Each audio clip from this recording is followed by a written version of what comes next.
Madame, bonsoir. Monsieur, bonsoir. Merci de votre fidélité. Bienvenue à cette édition de l'information du soir sur la télévision du Monde. Édition que nous ouvrons à Bamenda, chef de la région du nord-ouest du Cameroun, en proie à une rébellion sécessionniste depuis plus de 4 ans déjà. Cette localité du Cameroun reçoit un hôte de marque, le secrétaire d'État du Vatican, son éminence Pietro Cardinal Parolin.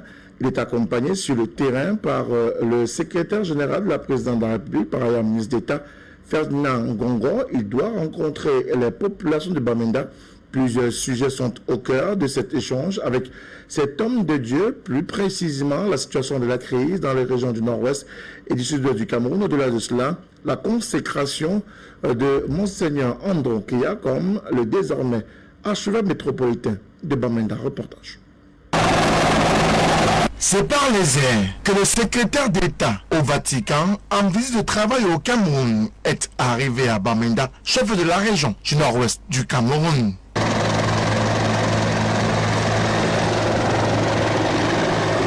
Accompagné dans ce périple de terrain par Ferdinand Ngongo, ministre d'État, secrétaire général de la présidence de la République, son éminence Pietro Cardinal Parolin est accueilli en fanfare par une population en liesse. Have a wonderful year, Vanessa. God bless you.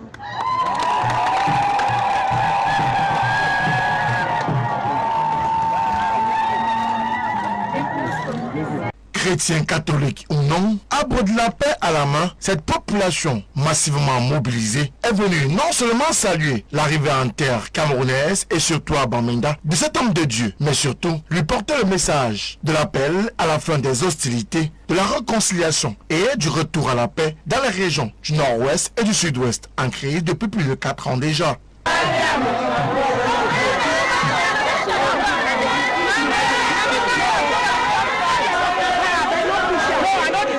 With other the protection you always grant those who trust in you.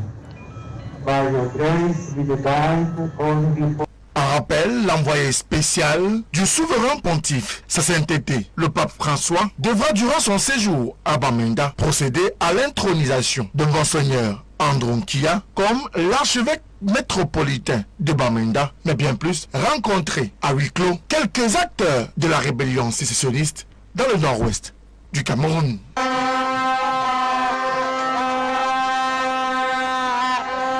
Précisons qu'avant sa descente sur le terrain, où il est accompagné du ministre d'État, secrétaire général de la présidence de la République, Ferdinand Ngongo, l'homme d'église, a été reçu par le président de la République, Paul Biya. C'était vendredi au Palais de l'Unité de Yaoundé. Nous parlons d'évaluation du budget d'investissement public dans la région du littoral de Bonpoint pour les membres du comité de suivi participatif qui ont procédé à une évaluation au cours d'une réunion. La réunion a passé en revue l'ensemble des projets de l'exercice 2020. Un saut qualitatif a été enregistré en termes d'exécution et de réalisation de ces projets pour le mieux-être des populations à la base. Reportage.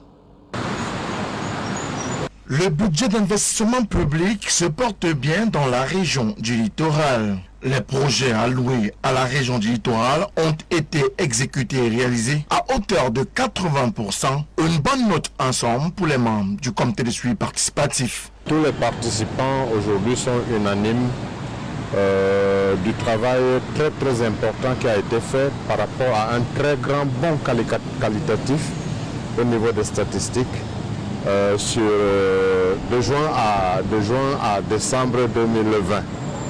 Nous sommes passés à 36 points de plus par rapport à l'année passée. Chacun a dit son appréciation, de félicitations particulières à l'équipe qui est sur le terrain. Nous avons un taux d'exécution de 79,98%. Et la comparaison, c'est à la même période de l'année passée, c'est-à-dire en 2019, à la même période, nous étions à 61%, un saut qualitatif de 18%.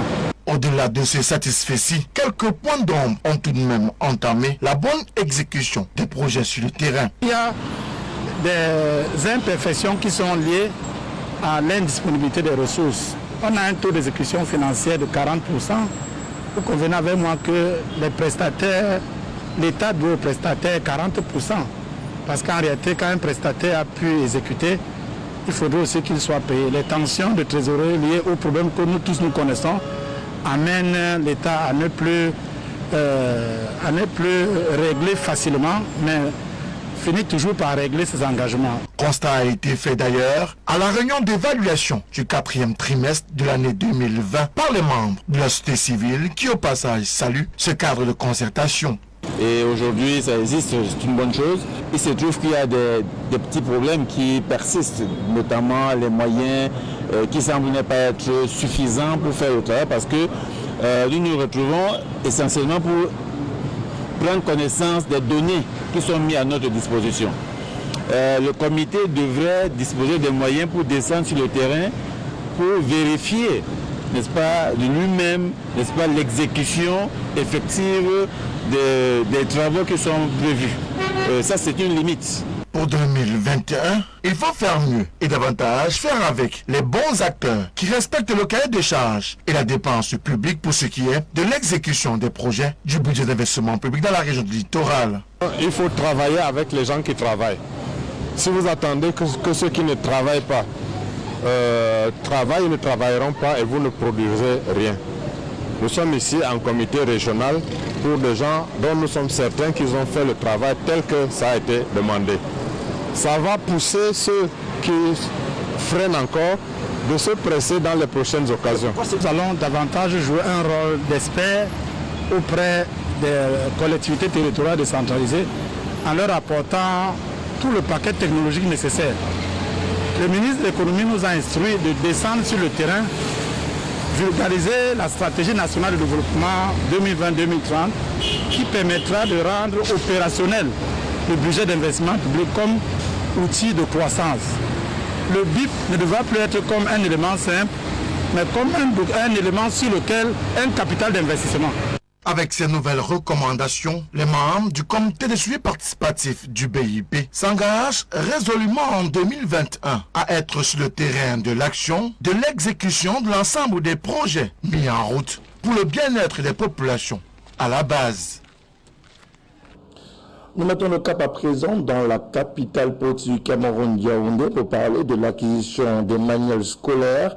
Les responsables des établissements du primaire public ont d'ores et déjà acquis les livres d'éducation morale et à la citoyenneté. Le ministre de l'Éducation de base a procédé à la redistribution de ces manuels dans l'enceinte de son département ministériel à Yaoundé. Denis Ebele et Mohamed Essomba y étaient face au reportage. Les responsables des écoles primaires publiques francophones et anglophones ont acquis des livres d'éducation morale et à la citoyenneté et des guides pédagogiques. C'était au cours d'une cérémonie que présidait Laurent Serge Etundingoa, ministre de l'Éducation de base à Yaoundé. L'éducation à la citoyenneté et à la morale est nécessaire pour que lorsque nous formons les élèves à l'école, qu'ils soient des citoyens bien formés, il faudrait qu'ils aient des règles qui leur soient répétées tout le temps. Nous n'oublions pas que ce sont des enfants en bas âge. Il faudrait que nous leur disions ce qui est important pour le pays, comment se tenir, comment respecter les institutions, comment voir ce qui est fait dans le pays. Cela est très important pour former totalement un citoyen. Face à la montée de la violence, à la menace de la paix sociale et à la décrépitude de la morale dans les familles, l'introduction de cette sous-discipline à l'éducation de base, à savoir éducation à la morale et à la citoyenneté, s'avère salutaire pour le pays. Un citoyen conforme, quand il est enfant, il doit savoir qu'il vit dans un pays qui a des institutions. Et dans une institution, il doit savoir qu'il y a des lois et règlements pour vivre dans un État. Et il doit grandir le sachant pour qu'il soit demain un citoyen accompli, parce qu'il sait ce qu'il doit faire et ce qu'il ne doit pas faire. Le programme de développement durable à l'horizon 2030, dans lequel s'est engagé le Cameroun, prévoit dans son objectif de développement durable numéro 4 d'assurer à tous les enfants une éducation équitable, inclusive et de qualité, et des possibilités d'apprentissage tout au long de la vie. C'est dans ce cadre que s'inscrit ce don présidentiel. Il y a quelques mois, nous avons procédé à la distribution de plus de 4 millions de manuels scolaires dans les écoles publiques du Cameroun, les 10 régions confondues. le chef de l'État a voulu compléter parce qu'il n'y avait pas de manuel d'éducation civique et d'éducation à la citoyenneté et à la morale qui n'étaient pas concernés. Le président avait promis de mettre à disposition ces livres-là. C'est cette fourniture-là que nous avons aujourd'hui en complément de ce qui avait déjà été fait. L'objectif visé est d'amener tous les élèves à acquérir les compétences et connaissances nécessaires pour promouvoir le développement durable. Reste donc que les manuels et guides qui viennent d'être acquis soient redistribués équitablement aux principaux bénéficiaires. Nous parlons à présent de la lutte contre le coronavirus, notamment de la mobilisation des acteurs de la société civile qui parlent de la défense des intérêts des droits de l'homme. D'ailleurs, à la faveur de cette lutte, un certain nombre de restrictions ont été mises en route par les pouvoirs publics du Cameroun et même à travers le monde pour davantage amener les uns et les autres à ne pas contracter la maladie. Les défenseurs des droits de l'homme parlent de violation de droits, mais également plaident pour la mise en place des restrictions qui tiennent compte des périodes comme celle liée à la pandémie Covid-19. Reportage. Le Covid-19 a considérablement marqué le contexte sociopolitique dans les pays du monde par les restrictions des libertés. Le Cameroun n'est pas en reste. La pandémie est arrivée avec son lot d'enjeux, reconfigurant du même coup l'espace public et faisant naître et accentuer la violation des droits civiques, politiques des populations. Dans cette période, plusieurs cas ont été observés par les défenseurs des droits humains qui évoquent des restrictions de l'espace civique et des libertés fondamentales dans les domaines tels que la santé, la sécurité, les manifestations publiques, l'information, la justice, l'éducation et l'économie. Face à ces situations, la société civile monte au créneau et dénonce. Les libertés fondamentales sont toujours bafouées. Ça, c'est un constat permanent. Mais seulement pendant Covid-19, nous avons constaté de nouveaux défis qui se sont présentés dans l'exercice du travail des défenseurs des droits humains, notamment avec la fermeture des frontières, les limitations qui étaient observées dans les mesures gouvernementales en lutte à la Covid-19, qui ont énormément rétréci l'espace civique et diminuer l'ampleur du travail des défenseurs des droits humains qui n'arrivaient plus à mener efficacement leurs activités de promotion et de protection des droits des humains et des libertés fondamentales. Ces dénonciations, menées par divers canaux, ont d'ailleurs mobilisé le réseau des défenseurs des droits humains en Afrique centrale à une concertation et consultation avec des acteurs étatiques et non étatiques afin de faire le tas des lieux de l'espace civique en ces temps de crise sanitaire, notamment marquée par la pandémie Covid-19. Ce n'est pas parce qu'il y a une crise sanitaire que nous devons l'utiliser comme prétexte pour violer les droits humains et les libertés fondamentales des citoyens. Au contraire, pendant une crise sanitaire, des mesures spécifiques doivent être, des mesures d'urgence même, doivent être prises pour garantir la protection des défenseurs des droits de l'homme et des citoyens en général même. Au sortir de cette réflexion, plusieurs propositions et recommandations sont faites à l'endroit des États, notamment le Cameroun, des défenseurs des droits humains et des organismes régionaux et internationaux. On ne peut pas prendre le prétexte de crise sanitaire pour abuser sur les libertés fondamentales des citoyens. Je crois que c'est cette sonnette d'alarme qu'on a tirée et donc les pouvoirs publics, les administrations devaient tenir compte à l'avenir. Au finish, il est question de proposer un plaidoyer en vue de préserver l'exercice des libertés fondamentales des défenseurs des droits humains, des journalistes et des militants de la démocratie, même en cette période marquée par la pandémie Covid-19. Et puis toujours en rapport avec la pandémie Covid-19, le ministère de la Santé publique reste fortement déployé sur le terrain à travers sa stratégie des 3T, traquer, tester et traiter. Et justement, pour davantage permettre la mise en œuvre de cette politique nationale, le responsable en chef du centre des opérations d'urgence de la santé publique était face aux hommes et femmes des médias. C'est à la faveur du CHAN, une interpellation au respect strict des mesures barrières. Les chiffres que je viens de vous communiquer plus haut montrent que la tendance qu'on observait déjà depuis mi-novembre, que cette tendance est à la hausse des cas. Et que nous devons tous mobiliser pour inverser cette tendance. À cet effet donc, Le ministre de la Santé publique me charge de rappeler ceci d'abord à tous les spectateurs et à tous les fans. Premièrement, faites-vous tester autant que possible avant d'aller au stade ou dans les fan zones. Ça permet d'éviter de contaminer les autres. Respectez les mesures d'hygiène individuelle et collective. Des dispositifs lave-mains sont placés dans les stades et facilitent la pratique du lavage des mains, et il est conseillé à chaque supporter autant que possible de disposer d'un flacon de gel hydroalcoolique. Soyons courtois et disciplinés quand nous allons au stade et suivons les consignes des stadiers en portant le masque correctement, en respectant l'entrée au stade par petits groupes comme ils vont vous le demander, en respectant l'espacement entre les sièges afin qu'on occupe harmonieusement tout le stade, en respectant les places qui nous ont été attribuées sur notre billet. Le ministre de la Santé me charge aussi de rappeler quand même à ses équipes, aux joueurs, aux encadreurs, aux autres officiels qui parfois ne comprennent pas ces mesures. Le ministre de la Santé me charge de leur rappeler que le strict respect de ces dispositions est non négociable. Le chant n'est pas fini. Il continue avec ses interactions susceptibles de favoriser de nouvelles contaminations. Soyons donc vigilants et disciplinés afin que les organisateurs tiennent leur promesse d'autoriser l'accès des stades aux spectateurs à hauteur de 50% de leur capacité à partir des demi-finales. Si nous sommes sérieux.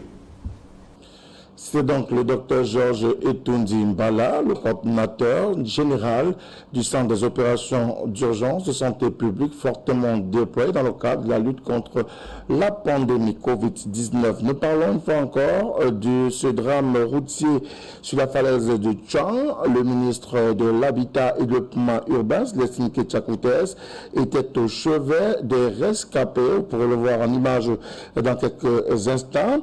Une occasion de rencontrer à la fois les blessés, mais aussi de se rendre sur le terrain du drame qui est survenu de mardi à mercredi dernier. La reine Célestine Ketchakoutes a donc rendu visite à ces blessés du dramatique accident de la falaise de Tchang, aussi bien à l'hôpital régional de Bafoussam qu'à l'hôpital de district de Chong.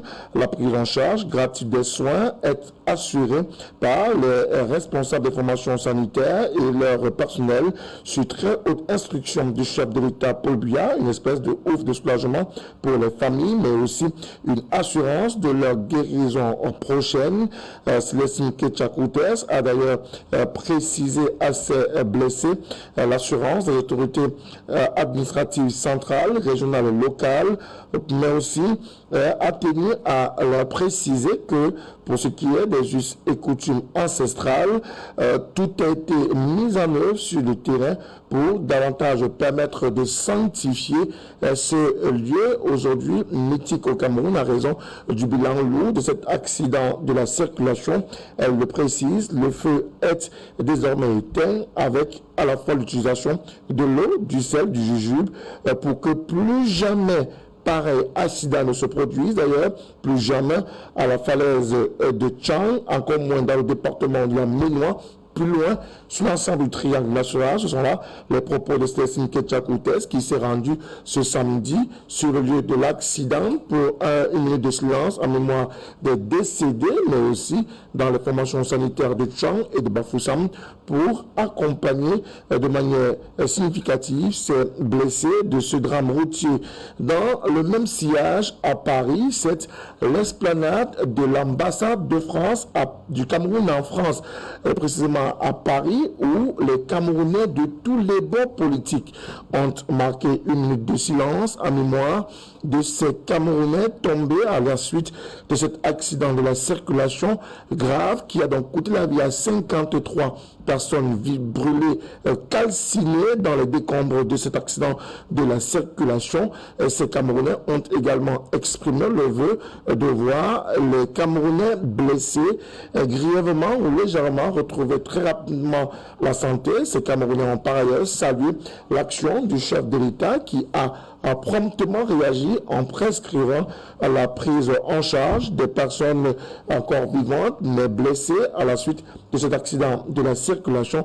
Une minute de silence a donc été observée dans la capitale française, précisément à la représentation diplomatique du Cameroun en France, en mémoire de ces nombreux Camerounais qui sont donc tombés ainsi graves à la suite de cet accident de la circulation. Une autre actualité qui nous arrive, mais cette fois-ci dans la région du sud, cachalot, énorme poisson d'environ 20 mètres de long, pour près de 5 tonnes, a été retrouvé par des pêcheurs en bordure de mer au village Bébangoué. C'est une localité située à près d'une quinzaine de kilomètres de Kribi dans la région du sud du Cameroun. L'autorité administrative interpellée est immédiatement descendue sur le terrain pour constater ce que les pêcheurs venaient de lui donner comme information. Il a par ailleurs demandé aux riverains de ne surtout pas consommer ce poisson mort dans des conditions non élucidées et en état de décomposition avancée. Voilà les précisions à la suite de la découverte de ce cachalot dans les eaux territoriales camerounaises et précisément dans la localité de Bébamboué. C'est à 15 km de Kribi, cité balnéaire du Cameroun.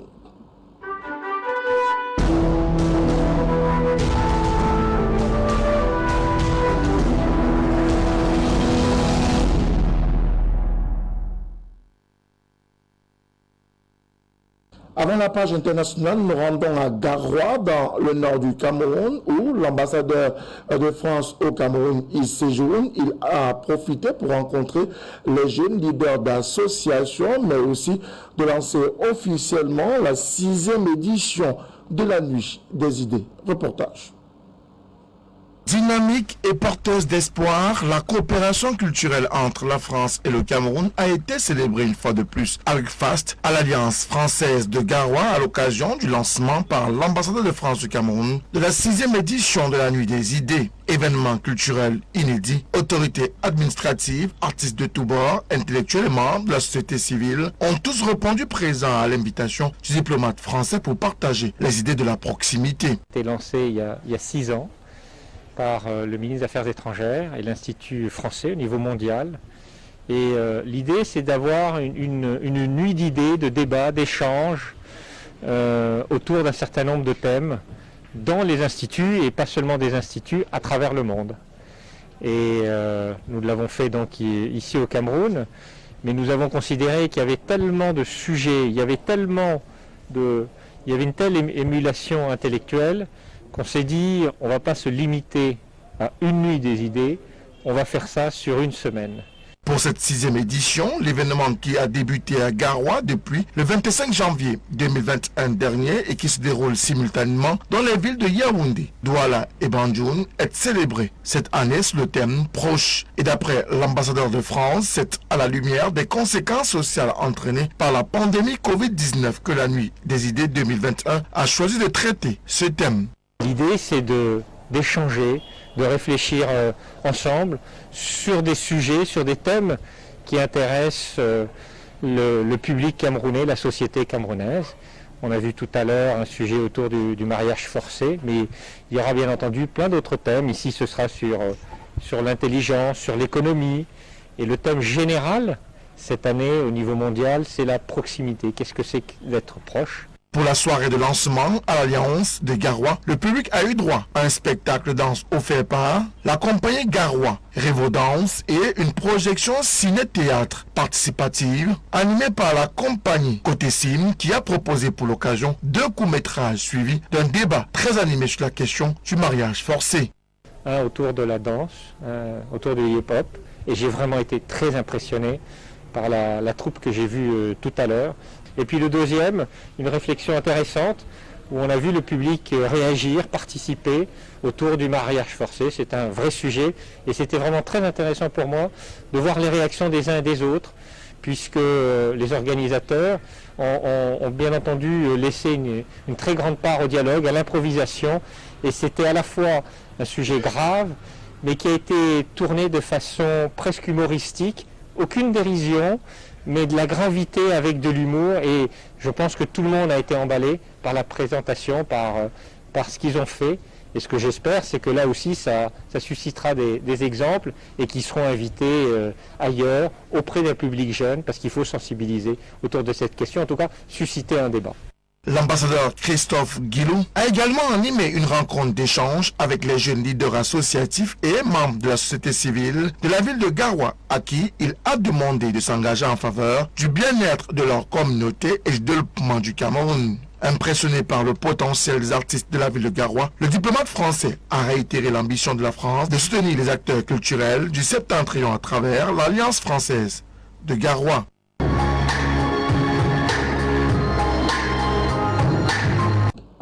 Hors de nos frontières, nous nous intéressons à la situation de la lutte contre la pandémie Covid-19 en Algérie. Le pays a décidé de lancer une vaste campagne de vaccination. Devant les caméras et sous les flashs des photographes, ils sont les tout premiers à recevoir le vaccin en Algérie. C'est bon, je suis vacciné, tout va bien. Blida a été la première ville touchée par l'épidémie en mars dernier. L'arrivée du vaccin était ici très attendue. C'est une journée heureuse, mon frère. Nous l'attendons depuis 1 an. Grâce à Dieu et aux efforts du gouvernement, le vaccin est enfin là.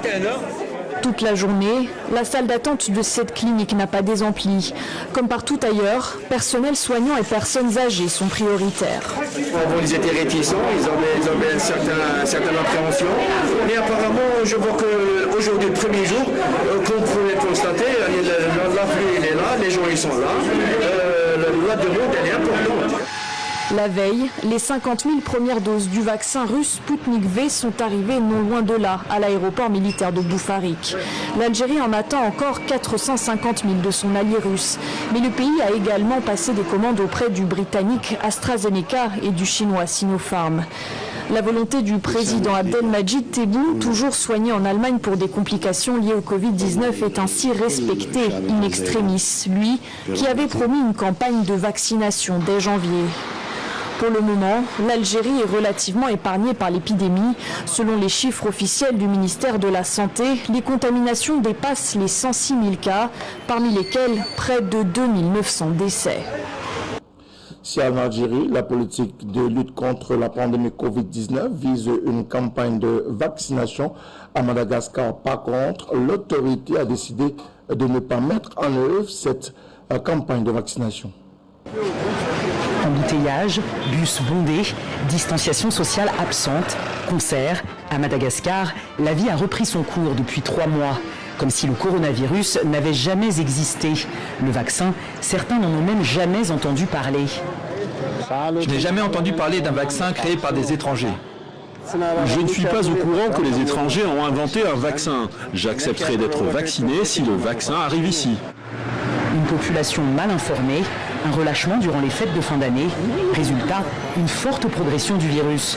En janvier, Madagascar est passé de 53 cas par semaine à 234. Pourtant, les autorités restent opposées à la vaccination, comme nous l'a confirmé la directrice de la communication de la présidence par messagerie téléphonique.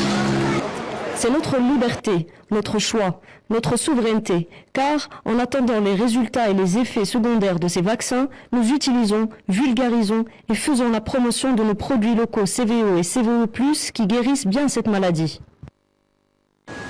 Ces gélules, à base d'artémisinine et de plantes médicinales malgaches, sont au cœur de la riposte sanitaire de la Grande Île depuis 3 mois. Si le gouvernement est exigeant sur le vaccin, il est beaucoup moins regardant sur sa propre pharmacopée traditionnelle, distribuée sans études cliniques préalables. Des traitements surtout qui n'ont pas empêché une flambée des contaminations l'an dernier.